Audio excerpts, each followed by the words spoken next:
Hey, it's Drybear. We're continuing our guide series of covering every spec in every style of content in Dragonflight, and today we will be talking about the Mistweaver Monk in raid settings. Down below in the description, you'll find import strings for the talent builds we'll talk about today, and we'll go over all the basics that you need to know on how to play, what to look out for, and how it all works. If you have any questions or comments for me, you'll find me live every day on twitch.tv/Drybear. Come by and say hi. All right, let's talk Mistweaver Monk in raid. If you're looking for the Mythic Plus version of this guide, you'll find that down below in the description and also on my channel, just all over my videos.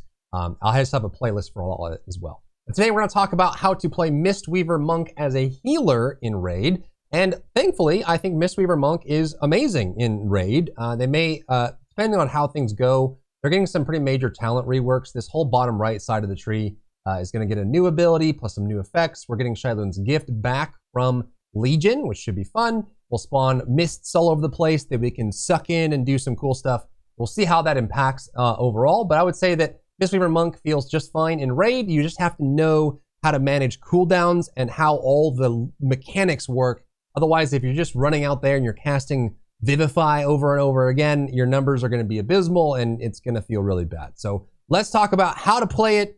Starting with a class overview. Mistweaver Monk has a relatively moderate-sized toolkit. It's not as complicated as other classes, and like I said earlier, the mastery in Mistweaver Monk, specifically in raid, is more just around being able to manage the subtle details of how everything functions. So the first thing you want to know about is Renewing Mist. This is your heal over time effect, your general heal over time effect, and it affects most of what you do. So this is something that has 2 stacks on it. You want to be throwing this out on cooldown, keeping it rolling. It has a couple effects on it. First, if it heals someone that is at max HP, it will jump to a new person. So that's why it's important to have these rolling at all times, because you will allow this to jump to multiple people. And since we'll be fist weaving, which I think Mythic Plus and Raid, fist weaving beats out casting right now. It's so good. With Rising Mist, you'll extend the duration of it, so you just have these rolling and rolling and rolling. You can imagine how much this ends up contributing because you get so much value out of it. And even in simple fights like Dathia, you'll probably end up getting 2nd or 3rd place for Renewing Mist, depending on how much haste that you have. Your big emergency heal, one of them is Enveloping Mist. This is a single target heal over time effect. What's great about this is not only is it a big fat hot, but it also increases the healing that target receives from your other spells by 40%, and it applies Renewing Mist to them. So you get a free Renewing Mist, you get bonus healing. You'll generally be using this only on tanks or very serious spot healing situations, and then you'll be using it a bunch during your Chi-Ji or your Yu'lon windows to get maximum value out of things like Enveloping Breath. Then in base kit, you have your single target heal Vivify. This one is super nice. It does cost a little bit more mana than average, but the reason for that is when you cast it on the target, it will heal the target, and then it will also do another heal on any target that has Renewing Mist active. So again, another reason to keep Renewing Mist rolling across the whole raid at all times. Just keep it on cooldown, keep it refreshed, because when you Vivify, you'll get a nice heal on everyone that has Renewing Mist, which makes Vivify better and better the better you're managing your Renewing Mist. You have a single target external Life Cocoon. Not the best of all the healing ones, but it's what we got, and it's pretty, it is useful for what it is. You put a big shield on someone, and then it'll also increase the healing over time they receive, and applies 2 hots to them. You'll get Renewing Mist and Enveloping Mist out of it, so it's a way to spread that around. The core of your raid build is going to rely a lot on Essence Font. Essence Font is an ability that you start casting and it'll shoot bolts at friendly targets and then it'll apply a heal over time Essence Font to them. In most cases, you'll run Upwelling, which means that as your Essence Font sits ready to go off cooldown, it builds up additional bolts and then you can use it to spend and get extra healing on targets. But what's cool about Essence Font is when Gust of Mist, which is your mastery, will heal a target, if that target has Essence Font on them, your mastery will trigger Gust of Mist twice. So it gives you even more value out of your Gust of Mist. You want to keep your Essence Font rolling at all times. So you're running around, you're putting Renewing Mist out, you're using your Vivifies if you need to. In almost every build, you'll run Vivacious Vivification, which means that every 10 seconds, you get a free Vivify. So you cast it, boom, it goes pops off instant. Doesn't mean it's free for mana, but it is instant, which is nice. Then you have Thunder Focus Tea. This is a very variable ability that can change based on how you use it. It includes Yu'lon's Whisper, which can actually give you a decent amount of healing, depending on where you position yourself and how you use it. But when you activate Thunder Focus Tea, Yu'lon's Whisper will just breathe on everybody. Looks cool, feels cool, just aim it right. And then the value of Thunder Focus Tea is every 30 seconds you activate it, and your next healing spell or Rising Sun Kick is modified in some way. Enveloping Mist does a big heal in addition to its hot. Renewing Mist has an extra 10 seconds on its already long duration, which is super nice, helps it keep alive. It'll be refreshed by Rising Mist. It will spread more. It is nice.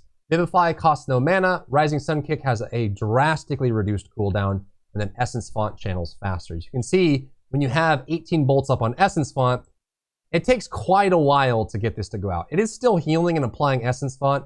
The biggest value of Essence Font is the hot, not the bolt that's going out. So it is useful to use Thunder Focus Tea, pop it, and then you can see how short Essence Font actually is, and gets you into your Chi-Ji or Yu'lon windows easier, and gets you back into your Fist Weaving rotation.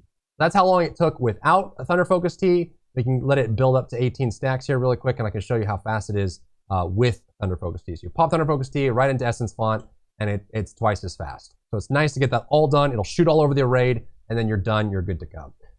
When you're running raid, raid and M+, you're going to be doing what's called Fist Weaving. So let's talk about Fist Weaving and what that is. Fist Weaving is you have a few effects in here that allow you to heal targets when you attack an enemy. Namely, that's Ancient Teachings right here. So after casting Essence Font or Phaline Stomp, either one, I think in raid, depending on the fight, Council, Improved Phaline, Awakened Phaline is really good. I don't think you need it as much. I think Invoker's Delight is better now than just doing Phaline Stomp in raid. You just have to manage your Ancient Teachings procs well, and then when you do, you don't need Phaline Stomp. But for fights like Council, where you get lots of AoE value and it's not moving much, you can get value out of Phaline Stomp. But what happens is when you use Essence Font or Phaline Stomp, you get Ancient Teachings. So we can cast Essence Font, cancel it, and then we'll get Ancient Teachings to proc on us. While this is up, Tiger Palm, which is this, Blackout Kick, and Rising Sun Kick will heal nearby targets for 150% of the damage done, which means this healing gets better as your gear gets better. As you do more damage, it does proc. And Ancient Teachings can contribute 100, it can be your biggest contributor if you have high enough haste and you're managing it properly. So you get all this value from having Ancient Teachings, and as you're attacking the target, Tiger Palming, Blackout Kicking, Tiger Palming, Blackout Kicking, looking for procs on Rising Sun Kick. This is why it's called Fist Weaving, is because you're attacking this target, but while you have the right conditions set, you're healing people from attacking the target. The other thing to think about is Rising Mist. This is when you Rising Sun Kick. It'll heal all allies that have Renewing Mist, Enveloping Mist, or Essence Font on them for a flat amount, and extends those effects by 4 seconds up to 100% of their original duration. So whatever the original duration was, you can get another 4 seconds, and then another 4 seconds, and keep doing that until they double their duration, and then it won't stack anymore. But it's super nice because it means that you can throw out your Essence Font, get everything on it, make sure you're rolling your Renewing Mist, and then you can just start attacking, and your heals will go out. Every time you Rising Sun Kick, it'll heal everyone else that has bolts on them. Super cool. So you have that rolling, and then you're just attacking. You can see over here, as I'm attacking, I'm getting heals, and it can end up contributing the majority of what you have. One of your raid cooldowns is Revival. Personally, I feel like this is completely outclassed by Rewind, the Evoker one. It's like just worse. The only thing that Revival has is that it cleanses, which is actually quite nice in some situations. It'll remove all magical, poison, and disease effects, and gives it like an okay heal across everybody.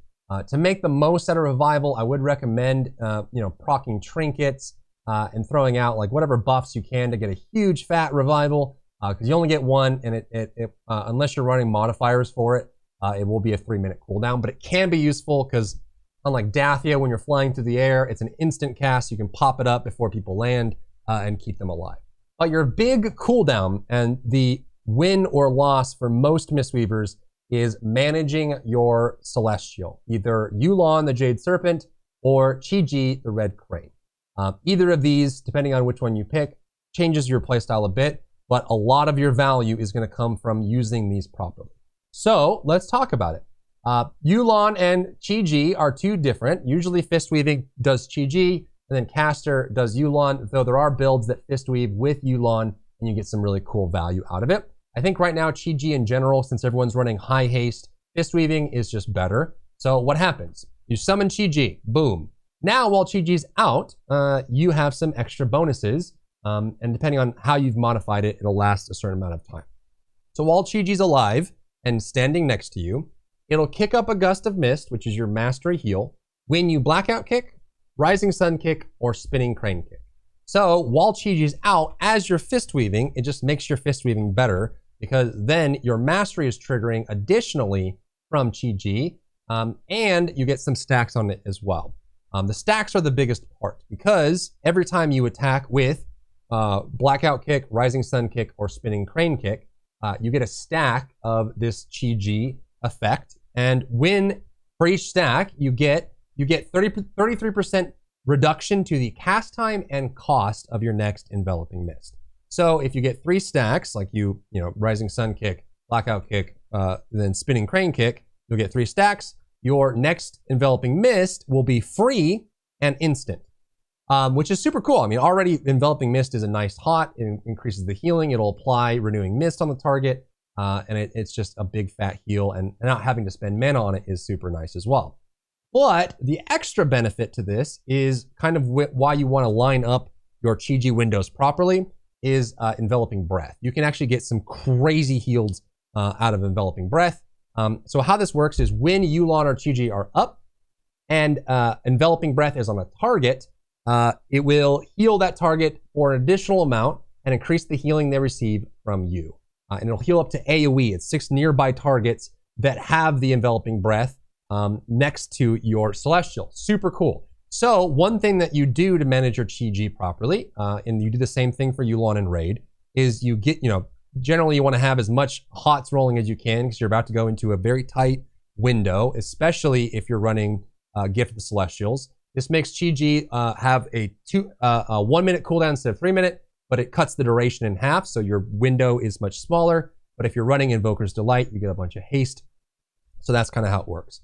So you want to make sure you have, I'll usually Essence Font right before to make sure you have it. Make sure you have Thunder Focus Tea ready to go. Make sure you have your Ancient Teachings up. And then you proc your Chi-Ji, and then you throw this out, and then you can throw out a whole bunch of Enveloping Mists, Stealth Fistweave, Enveloping Mist, Fistweave, Enveloping Mist, and then you get a whole bunch of people. You can get 6 to 10 Enveloping Mists out.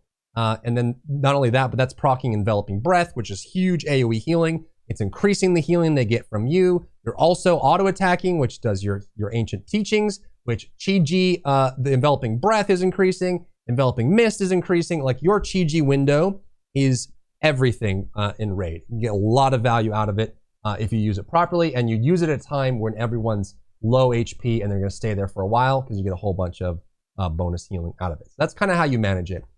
Depending on your haste and the situation, I think the most common usage for this is not to take advantage of teachings. I think this is one of the biggest mistakes that new Mistweavers make when they're playing Mistweaver in Raid, is they'll try to Tiger Palm, Tiger Palm, and Tiger Palm. And what this does with Teaching the Mastery is it makes your next Blackout Kick hit 3 additional times.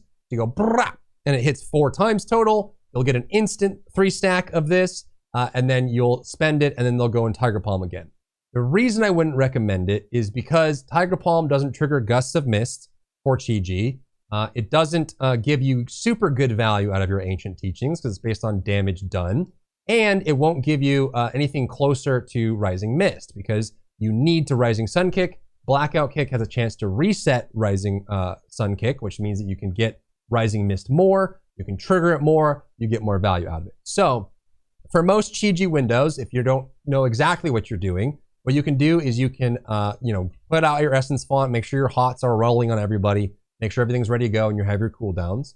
And then you just pop Chi-Ji, Thunder Focus, kick, Mist, Enveloping Mist, kick, Enveloping Mist on a different target, Blackout Kick, Enveloping Mist on a different target. So all you're getting out of it is 1 stack of the Enveloping Mist bonus. It does 33% faster cast, and it costs 33% less mana. but you're getting like reduced and faster enveloping mist out. You're also getting extra gusts from it, and you're getting value out of enveloping breath during your short Chi-Ji window. You can, if it's medium to low damage and the damage is really just coming from the tank, then you can pop Chi-Ji and you can do like 2 Tiger Palms and triple blackout kick, rising sun kick to kick, throw out the instant enveloping mist. But when you're using this for raid healing, which I think its best uses for this to maximize enveloping breath, then you just want to get 1 or 2 stacks of it by doing blackout kick, rising sun kick, then throw out an enveloping mist. Do it again, enveloping mist. Do it again, enveloping mist. And you'll be blown away by how much healing you can get in this window. You just have to have a couple things lined up, right? You have to have your Chi-Ji ready to go. You have to be near a mob that you can hit, right? So if I'm out here and I pop Chi-Ji, nothing to attack, right? I can't get the gust of mist. I'm wasting my Chi-Ji timer. It's already past halfway done. I haven't done any rising mist. I haven't done anything. I get over here, I attack, Chi-Ji's gone. So you really have to be prepared to get the most out of that window. And in many cases, I would recommend not even like worrying about other casts, just trying to get the most out of the window of Chi-Ji because it's super valuable. So when you put it all together, it looks like this. You're staying near a melee target at all times, especially when you're fist weaving, and you're just keeping, you almost want to play like a DPS, and then you have this rotation in your head. Rising Sun Kick, every time it's off cooldown. You need to have that on cooldown 24/7. It is your best heal. It modifies all your healing. It extends all your hots. Rising Sun Kick is always on cooldown. And then make sure you have Essence Font up. Stay near a melee target at all times. Spend your Blackout Kick. When Blackout Kick and Rising Sun Kick are on cooldown, that's when you can throw out a Renewing Mist. You can throw out a Vivify. Try to heal the tank if you need to. Or you can just Tiger Palm and get an extra stack for your Blackout Kick to keep that moving. But that's all you're doing. You're throwing out Renewing Mist, looking for good opportunities to use your Thunder Focus Tea, using your Rising Sun Kick, and then when you get a nice window for Chi-Ji, where everyone's going to be in one spot and you can attack, then pop Chi-Ji, pop your Mana Tea, because you're going to be spending a lot of mana, and then just, kick, throw out Enveloping Mist, kick, throw out Enveloping Mist, and keep doing that over and over. Try to get the most value out of your Essence Font as you can. However, the only caveat there is that it's more important to have Ancient Teachings up when you're playing, especially if you're running with kind of the more hybrid, like more focused, optimized build that doesn't have Feline Stomp in it. You need to make sure that you're using your Essence Font enough to keep your Ancient Teachings up, because as you get higher and higher haste, Ancient Teachings becomes better and better, and eventually becomes one of your best, if not your best heal, from just attacking the target while you have an Ancient Teachings up. So juggle your Renewing Mist, juggle your Essence Font, use your Thunder Focus Tea, look for good windows to get Chi-Ji out. You'll learn as you practice better windows for that. Use Instant Vivifies if you need to proc someone up. You can get some good raid healing out of it as well, because it'll heal everyone that has Renewing Mist on them. And just make sure you're in melee range. You're always using Rising Sun Kick, Blackout Kick as often as you possibly can. Because if you fall behind on that, I see a lot of new Fist Weavers, they back up and they start casting Vivify over and over again. Believe that if you just go ham in on the target and you have Ancient Teachings up and you have the right procs, then your healing is going to be fine. The only time you need to stop and cast is if you have a bunch of Renewing Mists out, there's no target to attack, and you need some good healing quickly to spot heal people back up. But that's what I would do. I mean, that's the best build for Mistweaver in Raid right now, and I hope this helps. If you have any questions for me or comments for me, you'll find me live every day on twitch.tv/Drybear. Come by and say hi. If there's other classes or other guides you'd like to see from me, please let me know in the comment down below. Cheers. If you enjoyed yourself today, leave a like down below. You can support me and my work on Patreon and view Patreon exclusive content, link in the description. Thank you so much for tuning in, and I'll see you in the next one.